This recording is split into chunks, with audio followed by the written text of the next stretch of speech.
Welcome to The Sober Unicorn. We are a gay-hosted, all-inclusive podcast about sobriety and addiction recovery for the LGBT plus community and all of our allies. I am your host, Holden, and thank you for joining us today. Hey, everybody, it's Holden back here again with The Sober Unicorn. I hope everybody's doing absolutely incredible. Today, we have a very unique guest, I would say. We have our second author here on this show. His name is Patrick Rowland, aka the Sparkle King. He's the author of the book Unpacked Sparkle, as well as the Sparkle King and two others that he'll probably discuss here in the show, and everything like that. So I wanted to say welcome, Patrick. How are you? I'm good. Thank you so much for having me. Of course. Well, thank you for taking the time out of your busy schedule to come and talk with us today. Yes. So why don't you before we lead into everything, kind of give everybody who you are, your age, length of sobriety, and like what your drugs of choice were. Okay. I am 47 years old. I got sober when I was 40. So that means I have 7 years of sobriety. I want to add that as a gay man, I was super scared of turning 40, which I believe probably exacerbated some of the drug use at the time. Basically, what happened was in 2014, my partner passed away, and my response to his death and to the way his family treated me after the death, like they wouldn't let me stay in the house, they wouldn't let me go to the funeral, the cops like made me leave my house like an hour after finding his body. Like there was just like trauma on top of trauma, and my response was to do a lot of meth. So that's what I did. But I've been clean for 7 years, May 16th. That's incredible. Congratulations on 7 years. I know Thank that I think out of everything to get off of like meth is, I feel, one of the hardest things to stay off of for long term. From what I've read, I think it's 2% of people Yep. that get Yep. sober stay sober from that. Um, Yep. That is true. so of course you're also the first licensed counselor we've actually had on this show as well. So I'm excited to Well, see the, of course, perspective of being sober as well as the perspective of like the trained counselor of you. Uh, well, that came out of recovery too. Like I'm sitting here, like I am a licensed counselor. I work at a clinic that does both substance use disorder and mental health.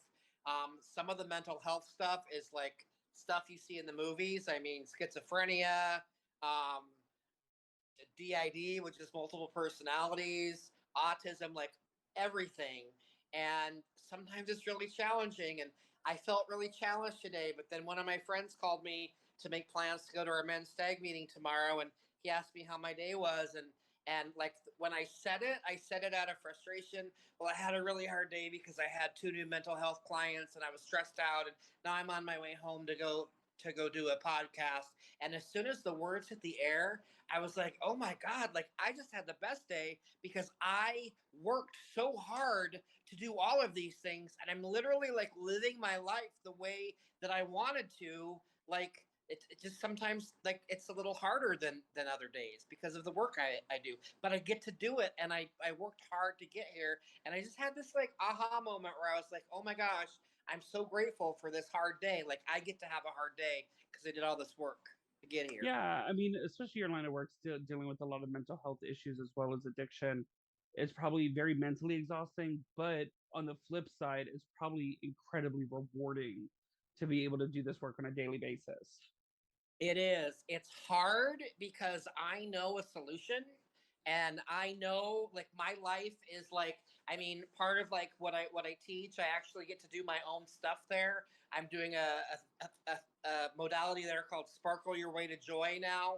It's basically 7 sparkle skills spelled out that make sparkle. And I get to do that and some people just don't want it, and so that's really frustrating. But then on the other hand, like I went to my home group meeting about a month ago, and this kid that one time sat in front of me, like having internal stimuli, who seemed to be, very not well. was sitting there in a meeting sober. And like, so like you kind of like you take the good and you take the bad. And sometimes because the work gets a little dark, it can feel bad. But I almost think that that space is almost like a better place for the like the really good work to happen, because a lot of these people have never had anybody like help them, talk to them, like be there for them. So a lot of people, like, even if they don't like stay sober, or even if they still end up like, a lot of these people are retreads, right? They go to different places. Maybe just being that one person that listened to them that one day, or maybe like you plant a seed and like it doesn't click for 2 years. Like the kid that I saw at the meeting, like he didn't stay sober out of there, but he said that he remembered me and he remembered things that we had talked about, and that getting through some of that helped him finally get sober. He has more time than he ever has had now. So it's those victories. Exactly. That's absolutely incredible. And as you said, some people just don't want it, even though we know the solution. At the end of the Yep. day, we can't force anybody into anything that they don't want to do, especially sobriety. Um, I mean, so I can give them full on Sparkle King realness. I can teach them all the sparkle skills and give them all the joy. And at the end of the day, crystal meth is better for them. So that's not funny. That's not at all. But it's we got to find comedy in what we did in our like past. But I my personality is that I have taken so many dark things and found the light in them. And if I don't joke about some of this stuff, I'd probably lose my mind. So I have a very irreverent sense of just how like we have to have joy. Like people that have more joy are more resilient, and people that are resilient have more joy, right? So I choose to show up in joy today. yes, which is something at least. I mean, show up in clothing and joy. So why don't you give everybody a little bit of a backstory about you? I mean, kind of what led to the addiction, and then kind of how your journey of sobriety came about. So if I go all the way back, it started being afraid to go to school in kindergarten, because when I went to the bus stop, boys threw rocks at me. That kind of behavior from boys followed me all the way through school. I remember um, when I was 8, I went to school wearing a black and red Thriller jacket, the kind that Michael Jackson wore in the Thriller video. And I thought I was like the hottest thing in the world. And I'm telling you, I got made fun of more than I ever had been. And I just really decided that day when I was 8 that I was never going to like show up again. Like I just was going to hide and try to get by. But the problem is that like somebody like me can't really hide and get by. So everywhere I went, I was bullied by guys and men. And I also had a very difficult relationship with my father that played into all this, because I was an only child and he was mentally ill, and so was my mom. And like they both came from addiction and mental illness. So there was just a lot of like dysfunction in my family. And a lot of the dysfunction was me trying to get my dad's attention. And it took me like I couldn't even realize that like all the issues that I thought he had with me were not even really about me. They were about him. And I didn't realize that until I was like 46 as he was on his deathbed. Thankfully, I did get to realize that and we got to work things out. But, I spent 46 years having daddy issues basically. So the bullying, the stuff with my dad, that led to very toxic relationships with men, because obviously I was gay, and once I finally was having relationships, they were just always toxic, and it toxic to the point where I got beat up and choked and kicked and spit on. And one of my exes was very physically violent, and my response to that relationship when it was over was that I was a loser who lived in my dad's basement. I was like 34, 35 years old. I had gotten fired from a job where I was like the editor of a really big gay magazine here in Phoenix. I, had like the world at my oyster at that point. Like I interviewed celebrities all the time. I went to Hollywood premieres. I knew I could call the mayor up for Phoenix and talk to him on the phone whenever I wanted to. Like that's the life I lived, and I lost it because of an abusive relationship. And my response was to find someone to teach me how to do drugs. And because I am a goody from the country club and I didn't know anything about drugs really, but I thought that somebody like me that was a loser should do drugs. And so I put an ad up on Craigslist looking for someone basically to teach me how to do drugs. And that's where I met my partner, the one that I stated had died. And, we had he was different than everybody else. I mean, he was a drug addict too, and he died. He died of a heart attack caused by meth toxicity. So the drugs did start before he died. But considering that we did drugs together, it was a really great relationship.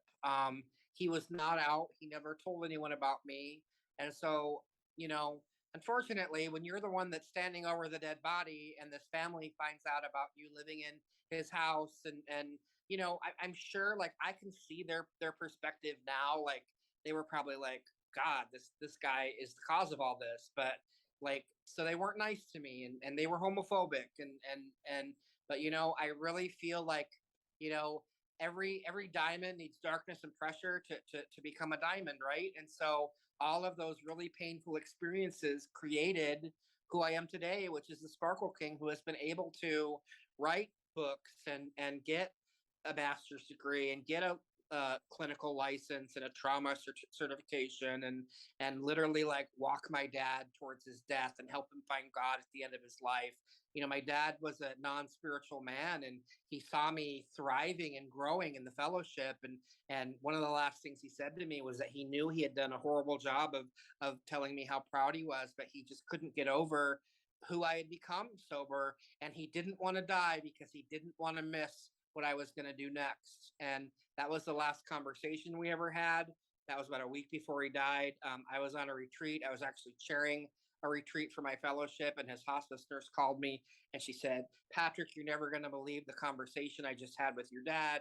He told me that if he took him right now, that you could be his guardian angel. And I was just filled with peace because like my dad in that moment had accepted God.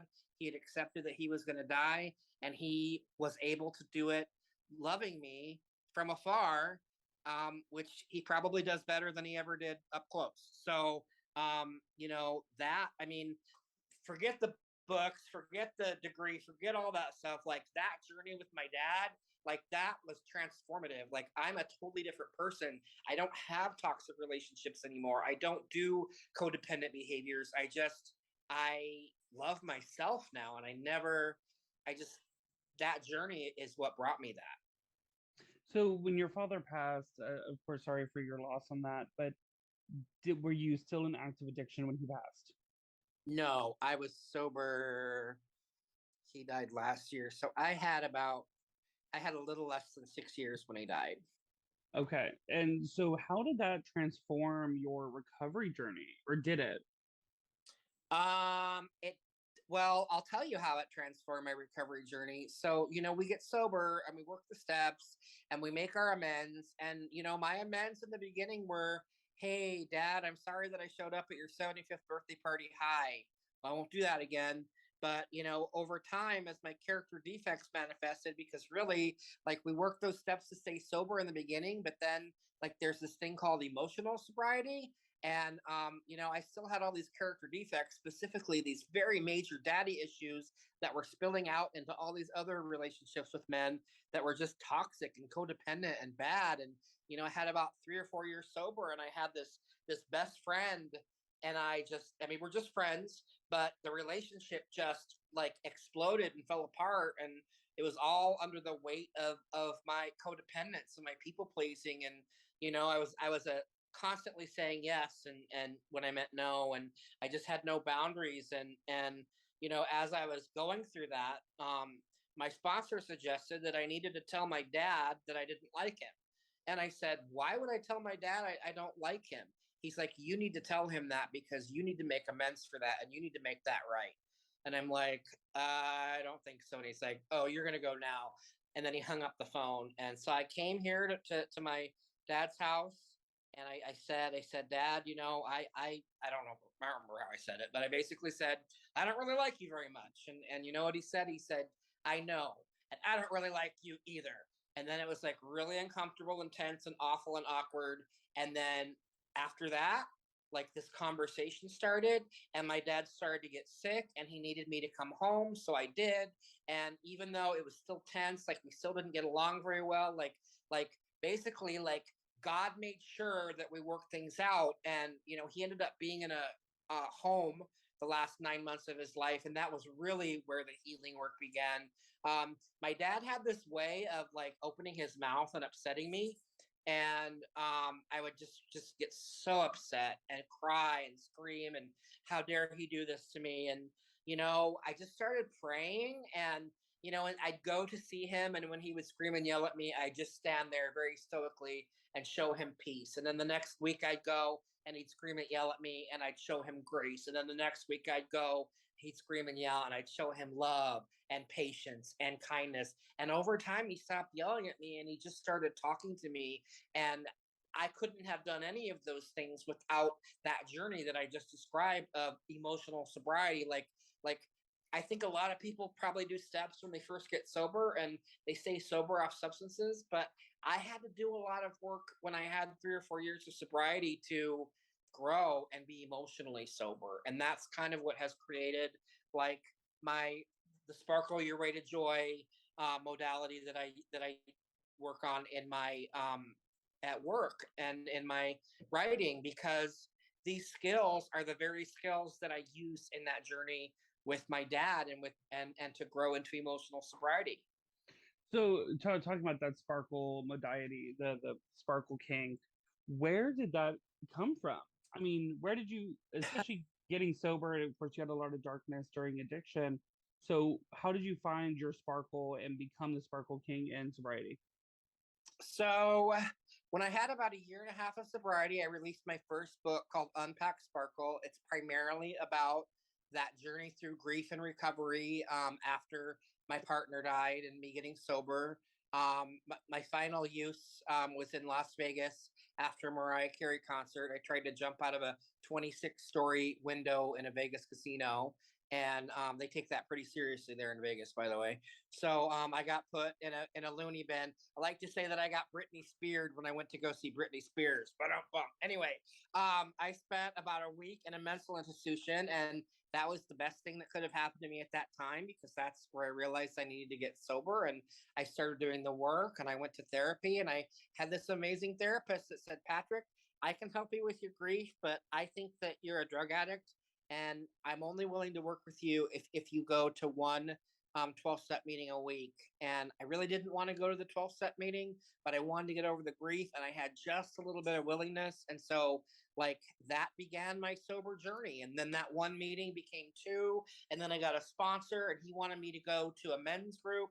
And the men's group is actually where the most growth happened, because even though I'm, totally gay, like, I don't really like men that much. Men are pretty mean to me usually. And so I went into this men's meeting with a lot of attitude and a lot of sass, and my lip was like out here, and I was like, I'm not gonna let you know me, and I hate you, and these men just chipped away at me over time, and in that room I learned about service, and I learned about brotherhood and fellowship, and I became I became a man in this fellowship, and I started like chairing meetings and speaking and sponsoring and doing committee work. And the next thing I know, I had written this book, and then it came out when I had about a year and a half sobriety. And then around two and a half, I started to have this internal pull. I had this very corporate job that was very safe. I made a lot of money. I had been there for several years. I had been there through the whole addiction. So I had been on like FMLA. So like I couldn't get fired basically. Like I was like untouchable, but I was miserable. And I just felt like there was like something bigger for me. And, that same sponsor that made me tell my dad I didn't like him said, if you have more faith than fear, God will provide a plan for you, and you'll know when it's time to leave. And I I just I had an intuitive feeling that it was time to leave. And without a plan, I left. And I'm telling you, that plan materialized every time I did just one small thing toward my dreams. Part of the plan materialized, and before I knew it, I had my master's, and I had my licensure, and I had my trauma certification, and I was doing that. I was doing the work. Yeah, I mean, it seems like I mean, you've been sober 7 years. I mean, you must Yeah, have had a degree before going back to school to become a I counselor. did. So, and this ties into like my issues with my dad. I had to be perfect when I was growing up, and so everything that I did was scrutinized to like if I brought home a report card with like 6 A's and a B, oh my god, it was like holy hell for the B. So I had to go to college. Like it wasn't even an option. Like people in my family, you go to college, and so I did, and it was fine, but whatever.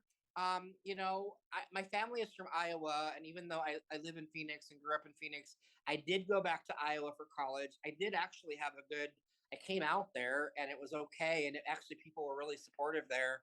But I it wasn't what I wanted. I just did what he wanted, and I think the reason why my books have so much meaning to me and my new career has so much meaning to me is because I did it for me. Like nobody he didn't say you have to go get a master's or you have to write 4 books or you have to do this like he didn't say it. I did it. I wanted to do it. And that has made the biggest difference for me. Like every dream that I've chased thus far, like these dreams since I got sober are my dreams. And I've Yeah, chased. I mean, most definitely, I think, especially as you said, more faith than fear. Fear, I think, stops us from doing everything. I mean, it Yes. stops us from chasing our dreams and goals. I mean, I went through some fear things and left school and kind of thinking about going back to finish at least. But oddly enough, not use the degree. But it's that fear of like not being able to finish or be smart enough or be good enough at something. And it's like at the end of the day, if you just keep pushing, you can succeed. Yeah. Um, It's really as simple as doing one small thing at a time. Like I yes, think when people think about like big things like leaving their job and getting a new degree or starting a new career or whatever, like that sounds really big. But I'm telling you that if you it's just like we say in the program, keep doing the next right thing. Like all you have to do is just take one step. Like I see faith as like this invisible staircase, kind of like the Billie Jean video, like when Michael Jackson steps on the thing and it lights up. Like that's how I see faith. It's like a staircase. Like you take one step and God lights the path, and you take another, and the path he just keeps lighting up the path. But you have to do the footwork. I mean, we say that in the rooms, right? So it's really as simple as just taking that step. Like what is one small thing you can do today to create your dream? One small thing. That's it. yeah, and I think too, being of service is so important. I mean, we think that service commitments are these huge things that we can accomplish, and it's like even if you can't make a service commitment to your home group, just sending a quick text message, a phone call to somebody in your fellowship, just saying, "Hey, I normally, I mean, of course, like I love the gifs, gifs, however you want to pronounce it. Um, I type in a wellness check and it shows Shanae from In Living Color knocking on a door saying wellness check. And so that's what I'll send out to people in the room, just kind of like, hey, checking in on you. Are you okay? Do you need to talk? And like even that small gesture to that person that could be struggling that day can mean the world to them, and they could have been ready to drink, and that text message or that phone call could have stopped it. When you asked me like where the Sparkle King came from, the Sparkle King actually came from service. Once I started going to that men's group and I started doing all the things that they taught me how to do, once I started showing up, so my first book, as I mentioned, is called Unpacked Sparkle.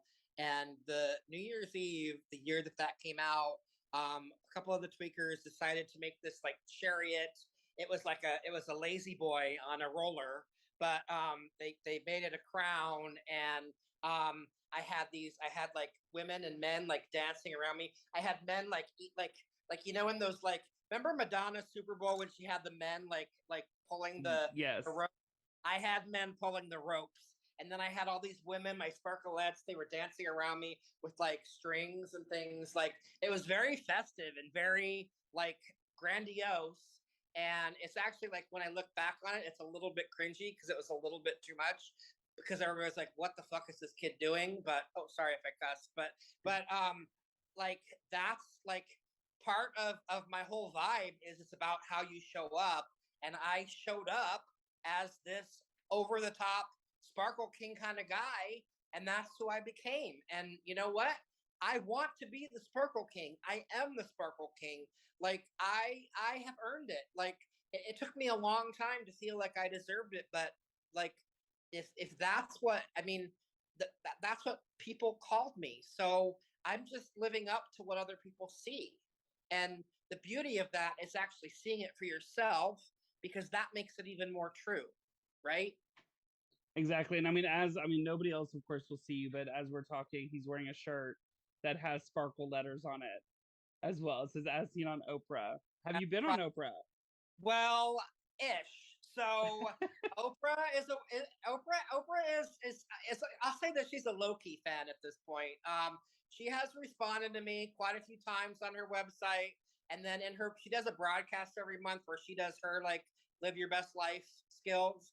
And she shouted me out. She said, "Sparkle King, I see you out there. I love what you're doing. Keep it up."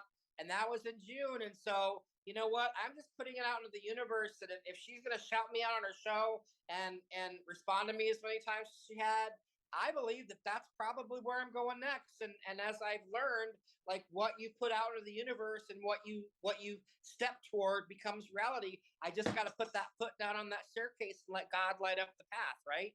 I got to Yeah. believe it. I believed all the other things could happen. Like I've really come from, I mean, I came from being a tweaker that tried to jump out of a window in Vegas to a four-time author, motivational speaker, therapist. I mean, I've done all these things because I believed in myself. So I just need that little extra push, and I'm the one that's got to give it to myself, right? But just I not believe a push out of a I window. what? I said, just not a push out of the window in Vegas. No, no. So, of course, you worked a 12-step program.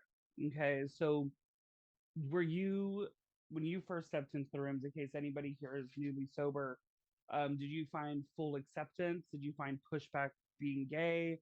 I mean, how did you immerse yourself into the 12-step rooms? So actually, ironically, I'm now going to talk about the guy who started calling me the Sparkle King. So, as I mentioned, I had that therapist that wanted me to go to one meeting. Well, one meeting became two. And then one Saturday night after that second meeting, they were having some kind of karaoke night. And this was long before I was this confident. I was in this room with all these people I didn't know, and I started to feel sketchy. I only had like 2 or 3 months of sobriety. I was just like, oh my gosh, I got to get out of here right now. I started to make my way out of the room, and this guy, this he was dating my friend, my one friend that I knew, came up to me and said, "Patrick, if you stay, I'll sing 'It's Raining Men' with you." And I was like, challenge accepted. I could get into that. So I sang "It's Raining Men" with this guy, and suddenly, like all my quirky, fun weirdness came out, and I was dancing, and I was animated, and I was happy, and people saw who I really was for the first time. And this guy walked up to me and he said, "Hi, my name is Chris. What's yours? Let's be friends." And he became my friend, and he was actually the one that coined me the Sparkle King and started calling me that. And so literally like the first person that welcomed me into the room is the one that created this name that then I created this whole brand and like whole vibe out of. And so that just further tells me that when you show up like you're supposed to, when people see who you really are, that's who you become. That's who he Mm-hmm. saw. He only had to see me see one song at karaoke to see my potential and see who I really was, right? And so if I can live my life with that kind of intention to show up and be myself and truly exist in the space of who I am, well, there's no stopping me, really. Exactly. No, 100%. Um, so of course we worked a 12-step, well, you worked a 12-step program, but beyond the 12 steps, you've created these seven sparkle skills regarding kind of around your Sparkle King persona. So tell everybody why you created it, how did it come to mind, and what the seven sparkle skills are. So I wanted to create something intentional that was fun and whimsical and people could remember that all these skills like Like these are all skills that I use in sobriety. Like I call them my sparkle superpowers, but they could really be my sober superpowers. These are all skills that have helped me stay sober and help me create who I am. And so they spell out sparkle. So S is for self love and self care. P is for prayer and meditation. A is for authenticity and vulnerability. R is for radical acceptance, which carries with it some gratitude, right? Because if we radically accept things, we're actually thankful for them. K is for kindness to self and others, which is also grace. We got to give ourselves grace like we give others. L is for letting go, which is also forgiveness. And then E is that effervescent, exciting energy that I've been describing, where like the bigger you show up, the bigger you glow up. And doing all these things, if you can use these skills, you can create joy for your life. My life, like, even though it's pretty simple, is joyful. Like, when I think about who I am and the life I live, I feel genuine joy. And I use all of these skills, even when my dad was dying, like going through that sober versus like my response to my partner dying and like basically becoming a drug addict and hiding in my closet and doing drugs every day over that death versus literally showing up and holding my dad's hand and walking him towards his death by showing him who I was and showing him who God is. Like, that's the difference. That's the sparkle. Yeah, and I mean that's also where serenity comes in. Having a life of serenity. I mean, you said your life is simple, but you enjoy it, and that's you don't in sobriety. The promises come true, but it's not a promise of a grandiose, wealthy, famous life. It's of serenity, and I mean, there's other things I can't remember right now off the top of my head. I'm exhausted, but Yeah. it's just when you can sit at home by yourself in your quiet and safe space and just feel like this, like the best way I could describe it, which is probably not the best way, is if any alcoholic that's listening, you know that feeling when you went to the bar and you took that first drink and that like that woo-saw of the body. That's Yeah. how it is when you can sit at home and just breathe in, breathe out, and just kind of feel at home and at peace with yourself. That is Yeah. to me serenity and joy. And So that's really the space that I live in today. Like I have, I've got 7 years. I still do service work. I still go to some meetings. I don't go every day like I did. Like I would say the first 5 years I was sober, I was doing something just about every day. Like, but as I had this really big growth journey through my father's passing that created a lot of peace for me. And like I am like I used to chase love and I used to chase acceptance and I used to chase men for those things. And now the only person that I'm chasing for those things is God. And the only person that I expect those things from is me. And you're right. It is just the serenity of it's Friday night and I'm watching two movies and going to bed. And that's a perfect Friday night. that sounds amazing, honestly. And I used to do some pretty crazy things on Friday nights. So, yes, it's like a full circle moment. So of course you said the first book, unpacking or unpack sparkle. Unpack Um, Spark. you it was about like more the grief and everything of your partner. So the second book, The Sparkle King, what does that book entail? That book is about a period in my life, actually when I left that corporate job and kind of what was going on in my life that helped me leave and kind of like like it's a coming of age tale of a boy who's 43. No, but like it's like kind of about that time in your life where you take a risk and all the things that lead up to that. And um there were just really, really important people in my life at that time that guided me through that journey. It was very much a God consciousness period in my life. I just started to live this emotionally sober life. And so the Sparkle King is about spirituality and emotional sobriety. Which is very important. As you said before, we can be sober, but the emotional undertaking the emotional sobriety, I think, is a huge turning point for many, many people's journeys because it helps you truly dig deep within yourself to understand why we used, why we drank, and why Yeah, we needed the escape. Yeah. And I feel like that book is like me. That book is me stepping into the fulfillment of this person that I have become in sobriety.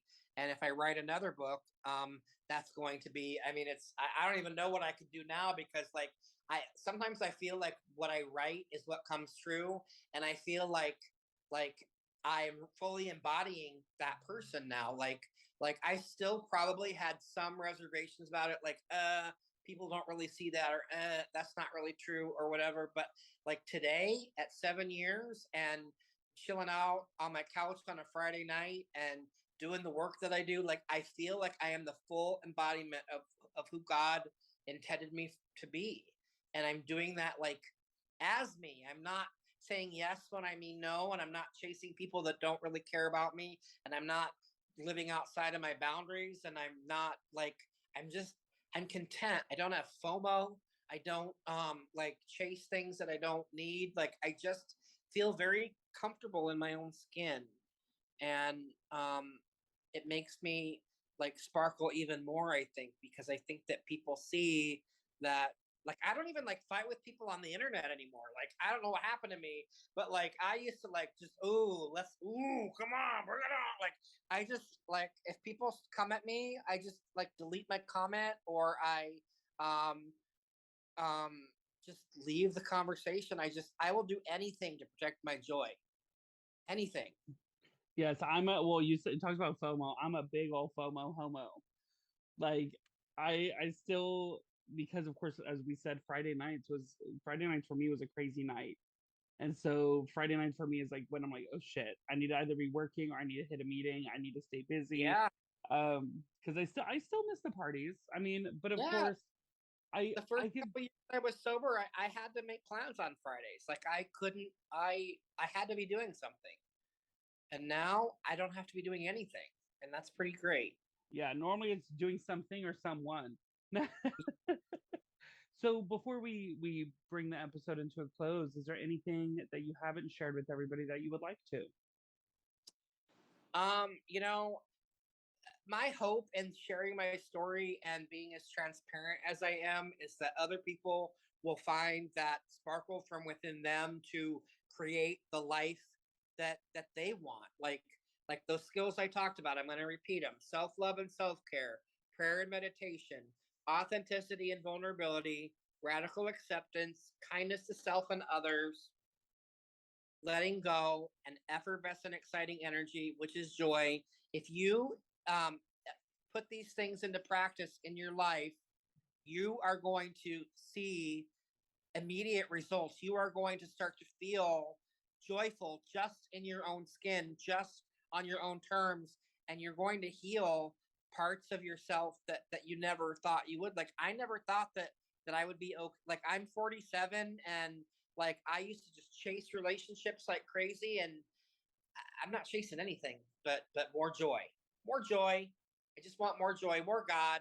God brings more joy. So I'm just that's the space that I live in, and I know a lot of people that don't believe that that's possible. But again, it's one small thing, and it's using these skills in small intentional ways. We don't have to run the whole race in a day. We just have to take that first step. Yes, and I would say out of chasing anything, chasing joy is much better than chasing the high, chasing the bottle, or chasing men. That's Like, right. so and if anybody resonated with your story or wants to reach out to you either to discuss with you your story or see where they could try to find a book, how does anybody get a hold of you? So on Instagram, I'm the underscore sparkle underscore king. On Twitter, I'm unpacked sparkle.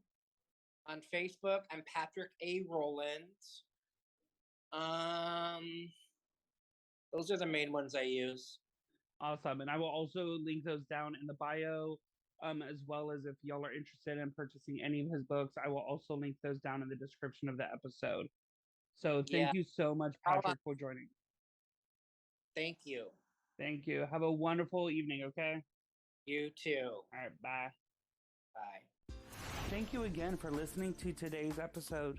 Hit that follow button to be notified about new episodes every week. If you'd like to reach out to us, you can find us on Instagram at The Sober Unicorn Podcast or on our website at thesoberunicornpodcast.com. There you will find our episodes as well as our very own sober-owned shop featuring products from small businesses that are sober-owned. And remember everyone, don't be normal, be a unicorn, but better yet, be a sober unicorn.